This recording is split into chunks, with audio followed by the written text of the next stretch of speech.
اس آیت کی طرف اشارہ کیا ہے برادر عزیز جناب اسلم صاحب اللہ جزا خیر دے. میں ایک جو بات کہنا چاہتا ہوں وہ یہ کہ سید الرسل سید البشر جس کی خلقت کے لیے خداوند عالم نے ہزاروں سال انتظار کیا اور جس کے صدقے میں یہ پوری کائنات پیدا کی، جس کی محبت ہر انسان پر واجب، جس پر شک و شبہ کرنا حرام، پیغمبر اکرم. میں دیکھیں جو سوچ کر آیا تھا وہ ساری باتیں ختم کرتا ہوں اور بہت تیزی سے آگے بڑھوں گا انشاءاللہ. زیادہ وقت نہیں لوں گا، مجھے امید ہے کہ آپ بھی تھکیں گے نہیں. پیغمبر آگے بڑھتے ہیں اور جبرائیل امین اپنی اصلی شکل و صورت میں نازل ہوتے ہیں اور آنے کے بعد کہتے ہیں کہ اقرأ بسم ربک الذی خلق. اے پیغمبر آپ پڑھیے اس رب کے نام سے کہ جس نے آپ کو پیدا کیا. عزیزان گرامی، کتنے برس تک پیغمبر اکرم کے سلسلے میں بھی خدا نے انتظار کیا. 40 سال کی عمر شریف ہو گئی، صدق و عقیق مل گیا، اور آج مذہب اسلام کی جو پہلی آیت نازل ہوئی وہ کون سی آیت ہے؟ اقرأ، پڑھیے. لیکن افسوس صد افسوس کہ دنیا میں 220 یا 22 ممالک تقریباً 3068 زبانیں بولی جاتی ہیں دنیا میں. 7 ارب کے آس پاس آبادی، 58 ممالک مسلمانوں کے، اور تقریباً 1.5-2 ارب مسلمان. سب سے پسماندہ قوم علمی اعتبار سے مسلمان. دنیا کا سب سے بہترین پٹرول اس وقت سعودی عرب میں پیدا ہوتا ہے. سفید سونا سعودی عرب میں اپنی آنکھوں سے دیکھا ہے میں نے گلف کے ممالک کو دولت برستے ہوئے. لیکن جتنے یونیورسٹیاں پورے گلف میں ہیں اتنی صرف یونیورسٹیاں امریکہ کے ایک اسٹیٹ میں. یہ وہ باتیں ہیں جو میں نے خود دیکھی اپنی آنکھوں سے، میں وہی صرف کہوں گا اور کوشش کروں گا زیادہ تر حقائق کی روشنی میں بات پیش کروں. اسلام کہتا ہے پہلی آیت نازل ہوئی اقرأ، پڑھیے. کس کے لیے کہا جا رہا ہے؟ وہ رسول جسے سید البشر بنا کے بھیجا گیا ہے، جسے سید الانبیاء بنا کر بھیجا گیا ہے، اس کے لیے حکم دیا جا رہا ہے اقرأ. تو پھر ہماری کیا اوقات ہے؟ میرے خیال میں آپ تھکے نہیں ہیں، لیکن میں یہ سمجھ رہا ہوں کہ ضروری آپ تھکے ہیں، اس لیے میں بہت تیزی سے آگے بڑھوں گا. ایک صلوات پڑھنے پر محمد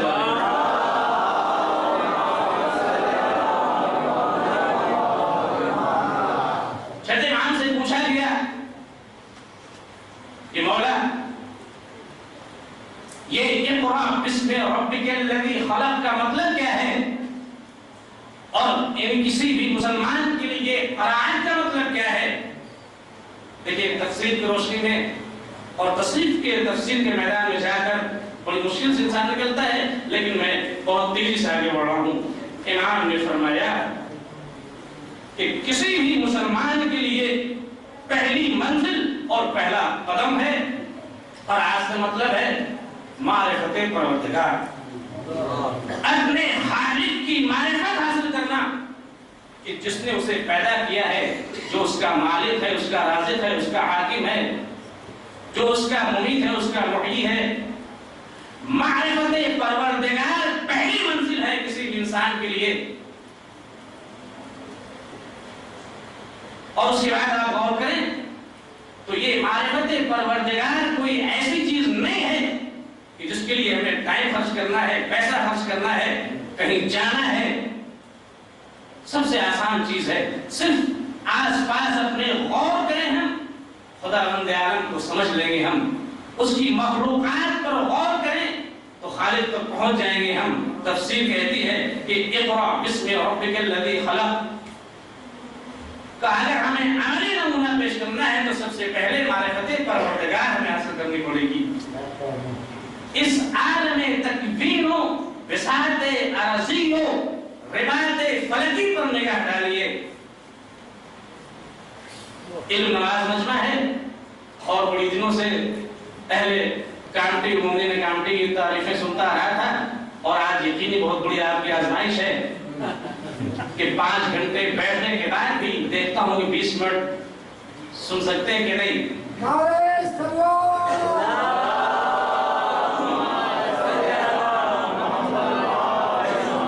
کے چہروں کو دیکھ کر سمجھ میں آتا ہے کہ علمی ادبی گفتگو پسند کرتے ہیں، علمی ذوق رکھتے ہیں، اس لیے اس آیت کے ذیل میں صرف جملے پیش کرنا چاہتا ہوں جو معرفت پروردگار کے انشاءاللہ ذریعہ بنیں گے۔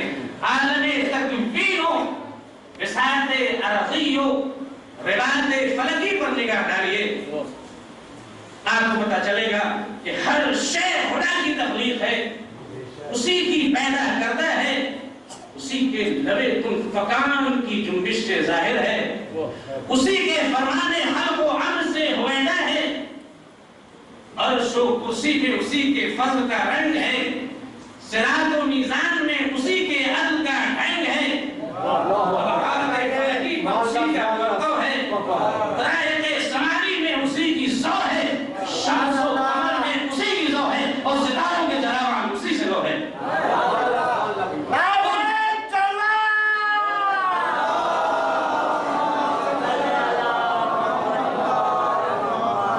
اور شکو آسمانوں پر نگاہ ڈالو، اسی کا جلال نظر آئے گا، گل کدے ارضی پر نگاہ پڑے اسی کا جمال دکھائی دے گا، اور اس کے کل کی سزاؤں میں وہی، بلبل کی نداؤں میں وہی، ان چہو گل کی اداؤں میں وہی، جلوت میں وہی، خلوت میں وہی، رز میں وہی، بز میں وہی، حال میں وہی، حال میں وہی، جلال میں وہی، جمال میں وہی، بل میں وہی، ہلال میں وہی، سن گدر میں وہی، دشت در میں وہی، ہر نظر میں وہی، ہر شہر میں وہی، ہر گزر میں وہی، ہر شجر میں وہی، ہر نشر میں وہی، ادھر میں وہی ہے، ادھر میں وہی۔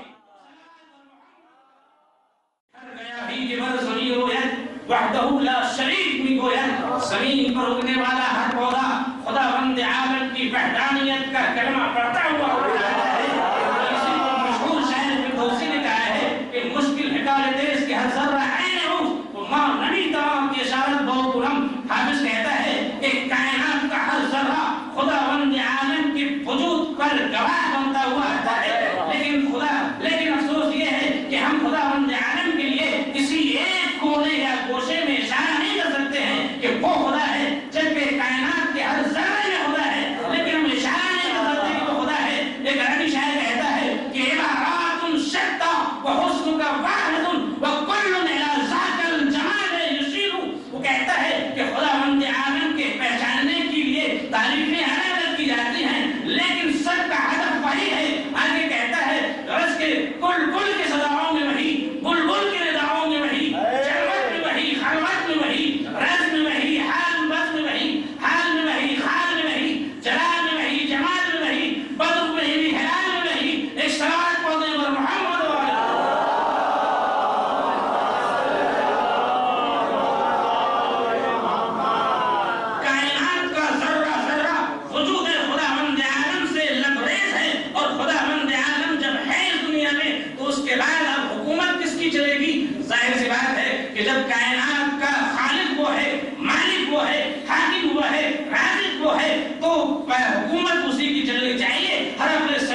اس نے حکم کہا، کبھی وسائل کہا، کبھی محکم کہا، کبھی متقن کہا، کبھی وہ ذریعے ہدایت کو توحید کہا، کبھی زبور کہا، کبھی انجیل کہا، کبھی قرآن کہا، کبھی یہی جلوہ طور پر نور بن گیا، بدن ماہی میں مکانن علیہ بن گیا، کوہ قریش پر ضیاء بن گیا، اور عرش منیر پر اعلیٰ بن گیا، اور منبر عظیم پر مولا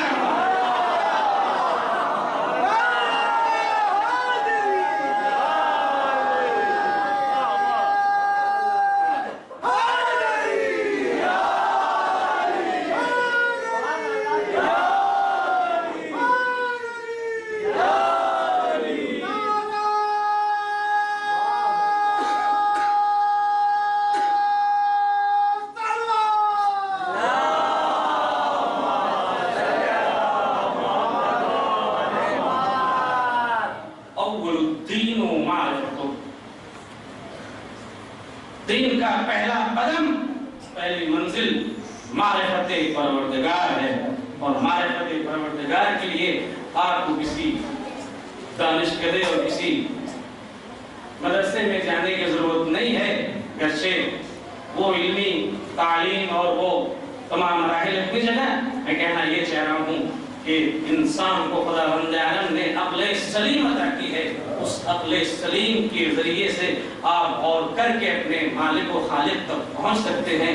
عزیزان گرامی، کہا گیا ہے، بہت ساری روایتیں آپ نے سنی ہیں اور جانتے ہیں آپ حضرات، انسان اگر، چونکہ ساری باتیں علم پر ہو رہی ہیں، انسان اگر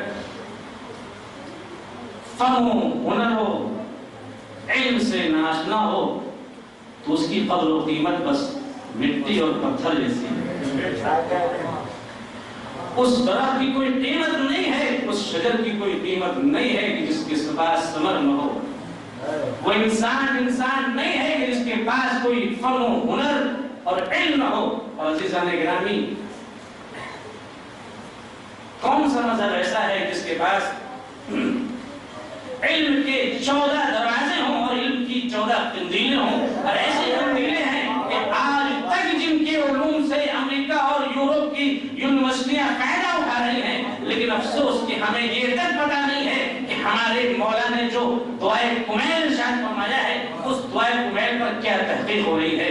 ہمارے پاس جو یہ عظیم کتاب قرآن کریم موجود ہے، ہم کو نہیں پتہ ہے کہ دنیا اس سے کتنا فائدہ اٹھا رہی ہے۔ ہم فائدہ اٹھاتے ہیں کب؟ جب کوئی پیدا ہوتا ہے، جب کوئی مرتا ہے، جب کوئی نسخہ نکالنا ہوتا ہے، جب کوئی عمل تیار کرنا ہوتا ہے، جب کسی کے لیے سال سوال بھی کچھ پڑھنا ہوتا ہے۔ افسوس کہ جو کتاب انقلاب زمانہ بن کر آئی تھی، جو کتاب دستور حیات بن کر آئی تھی، ہم نے اسے جھاڑ پھونک کی کتاب بنا رکھا ہے اور اسے صرف قرآن سے ہوا لینے کی کتاب بنا رکھا ہے۔ ہم کو نہیں پتا ہے کہ زیادت جہاں کبیرہ پر اس وقت یورپ میں کیا تحریک ہو رہی ہے، اور جو امام جعفر صادق علیہ السلام یا چوتھے امام نے جو فرمایا کہ سبحان الذی یعلم وزن السماوات والارض، سبحان الذی یعلم وزن النور والظلمات، یعنی مولا نے فرمایا کہ پاک و پاکیزہ ہے وہ ذات جو آسمان کے وزن کو جانتی ہے اور زمین کے وزن کو جانتی ہے، جو روشنی کے وزن کو جانتی ہے اور جو ظلمات یعنی تاریکی کے وزن کو جانتی ہے۔ یورپیوں نے کہا کہ ان لوگوں سے ابھی تک ہمیں کوئی جھوٹ نہیں ملا ہے، ہم نے جتنا بھی ان کے قول پر تحقیق کی ہے سب کچھ صحیح پایا ہے۔ یعنی اس کا مطلب یہ ہے کہ روشنی میں بھی وزن ہوتا ہے اور ظلمت میں بھی وزن ہوتا ہے، اور وہ لوگ تحقیق کر رہے ہیں، لیکن افسوس کہ ہمیں نہیں پتا کہ ہماری کتابیں اور ہمارے جو لٹریچر ہیں وہ کتنے اہم۔ ابتدائی زمانے سے لے کر آج تک دنیا کے تاریخ میں شیعہ مذہب ایک ایسا مذہب رہا ہے کہ جو علوم و فنون کا مرکز رہا ہے۔ سبحان اللہ، سبحان اللہ۔